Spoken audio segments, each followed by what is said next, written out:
देखो हम यहाँ क्या बनाए हैं, सबसे पहले प्लांट के सेल को बनाए हैं, ठीक है। तो जो प्लांट का सेल है ना जी, तो देखिए इसके बाहर जो आपको कवर दिख रहा है, तो ये सबसे जो बाहर लेयर होती है ना, इसको हम लोग बोलते हैं सेल वाल। तो देखो इसको जैसे देखिए एक परत, दो परत, तीन परत दिखाई दे रहा है ना, तो इधर से जो परत दिखाई दे रहा है ना, इसको हम लोग बोलते हैं सेल वाला। और इसके बाहर वाला भी इधर क्या है, तो रीज जो है मोटा होता है। जैसे आप किसी प्लांट्स को दिखाई देगा ना, तो प्लांट का जो बाहर वाला कवर दिख रहा है उसको सेल वाल बोलते हैं। जब उसको सेल वाल का हिंदी होता है कोशिका भेदी। जैसे सचिन इस घर में बैठा है, तो तुम पे कौन प्रोटेक्शन कर रहा है, ये दीवार कर रहा है कि नहीं कर रहा है, तो तुम्हारा दीवार क्या हो गया, तुम्हारा सेल वाल हो गया। उसी तरह अगर प्लांट्स के ऊपर बड़ा वाला चमड़ा वाला अगर नहीं रहेगा तो कवर रहेगा, नहीं रह पाएगा, प्लांट्स रह पाएगा, सुरक्षित नहीं पाएगा, तो उसी को हम लोग सेल वाल बोलते हैं। और सेल वाल के जस्ट एक और लेयर होता है जो कंटिन्यूअस है, उसको हम लोग बोलते हैं प्लाज्मा मेम्ब्रेन बोलते हैं। क्या होता है, प्लाज्मा मेम्ब्रेन बोलते हैं, ओके। तो उसके बाद में आप इस सेल के अंदर कौन सा स्ट्रक्चर दिखाई दे रहा है, तो यूकेरियोटिक में अभी तुमने देखा था कि जो न्यूक्लियस था तो कहाँ था, बीच में था, बीच में था, याद रख, ध्यान से बात को सुनना, यही सब डिफरेंस है।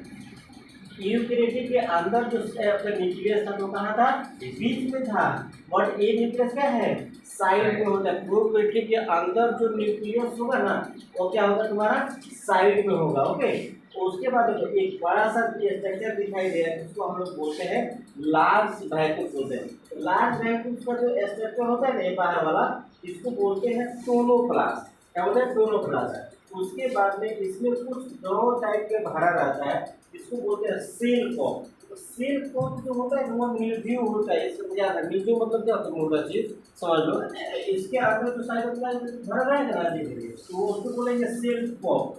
दोनों को मिला कर बोल देते हैं लार्ज वैक्यूल। इधर छोटा बड़ा है, बट आप देखिएगा एनसीईआरटी में देखिएगा ना, पूरा आधा इसमें से लार्ज वैक्यूल से कोई इसमें छेद कर रखता है, याद रखिएगा, लार्ज वैक्यूल, ओके। उसके बाद में आप ये इंस्ट्रक्टर दिखाई दे रहा है, यहाँ दिखाई दे रहा है, तो क्या बोलते हो, माइट्रोकॉन्ड्रिया बोलते, तो क्या बोलते हैं, माइट्रोकॉन्ड्रिया। जब हम पढ़ाएंगे तो सबका फंक्शन पढ़ाएंगे कि माइट्रोकॉन्ड्रिया क्या है। उसके बाद एक और स्ट्रक्चर आपको दिखाई दे रहा है, जिसको हम लोग बोलेंगे पेरीरॉक्सिसोम, इसको हम लोग बोलते हैं। उसके बाद देखिए यूकेरियोटिक सेल के अंदर भी आपका क्या दिखाई देता है, गोल्गी बॉडी दिखाई दे रहा था, लेकिन इसके अंदर जो होगा ना, दोनों में क्या है, तो डिफरेंस में दिखाया था कि यूकेरियोटिक का जो गोल्गी बॉडी होगा वो वेरी कॉम्प्लेक्स होगा, और प्लांट सेल का होगा क्या होगा, थोड़ा सिंपल होगा। कैसे देख रहे हो, उसको मैंने बनाया था, तो बहुत टेढ़ा हमने बनाया हुआ है, लेकिन ये ज्यादातर सीधा टाइप के इसके अंदर होता है। तो प्रोकैरियोटिक के गोल्गी बॉडी कैसा होता है, सिंपल होता है, बट एनिमल सेल का जो सेल हो, एनिमल का जो सेल होता है वो काफी कॉम्प्लेक्स होता है, ठीक है, क्या होता है, काफी कॉम्प्लेक्स होता है। उसके बाद देखिए ये न्यूक्लियस है, न्यूक्लियस के ऊपर जो एक स्ट्रक्चर बना है, जिसको बोलते हैं RER, यानी रॉक एंडोप्लाज्मिक रेटिकुलम। रॉक का मतलब क्या होता है, रुका होता है, और इसी के ऊपर जो बिंदा बिंदा बिंदा आपको दिखाई दे रहा है ना, इसको बोलते हैं हम राइबोसोम। राइबोसोम ये प्रोटीन है, इसको फैक्ट्री बोला जाता है, आगे पढ़ाएंगे डिटेल आपको। इधर देखिएगा, इधर स्मूथ का मतलब क्या होता है, चिकना, इसको SER का फुल फॉर्म है स्मूथ एंडोप्लाज्मिक रेटिकुलम होता है, ओके। अब उसके बाद न्यूक्लियस का मतलब क्या है, बहुत सारा क्रोमेटिन नेटवर्क है, जो क्रोमोसोम होता है एक धागे नुमा संरचना के अंदर एक प्रोटीन होता है, उसका एक स्ट्रक्चर और इसके अंदर प्रेजेंट होता है, और सबको हम मिला कर क्या बोलते हैं, न्यूक्लियस बोल देते हैं। उसके बाद देखिए यहाँ बहुत सारा पुंजा दिखाई दे रहे हैं, इसको हम बोलते हैं क्या, पॉलीराइबोसोम बोलते हैं। उसके बाद में उसके बाद हम यहाँ एक बताइए, देखिए एक और स्ट्रक्चर दिखाई दे रहा है, जिसको हम लोग बोल रहे थे क्लोरोप्लास्ट।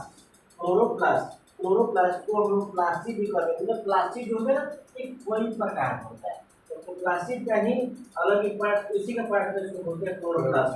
क्लोरोप्लास्ट के अंदर इस जैसे पौधा आप देख रहे हैं, तो पत्ता ग्रीन क्यों है, ये क्लोरोप्लास्ट के कारण क्लोरोफिल होता है, क्लोरोफिल के कारण वो ग्रीन है, और जब तक वो ग्रीन है ना तभी तो खाना बना सकता है ना।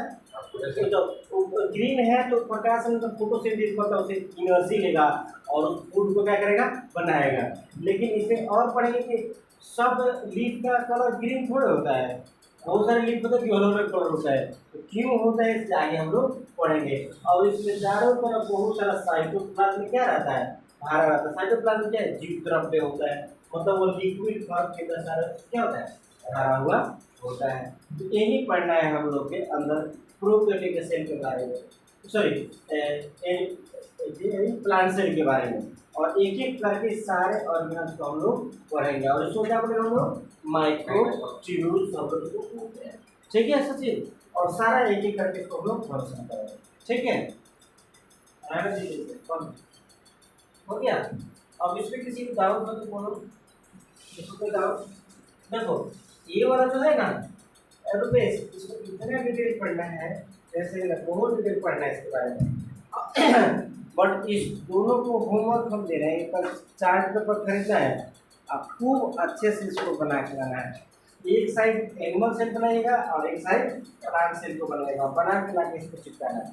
अब तो जितना कलर कर लीजिए, ऐसा नहीं जितना कलर कर लेंगे उतना में क्या हो जाएगा आपका प्लांट सेल। हाँ, और एनिमल सेल दोनों को कल बना के लाना है। ठीक है, ओके, परसों तो संडे छुट्टी है। ठीक है, ठीक है, तो इसको बंद करो इसको।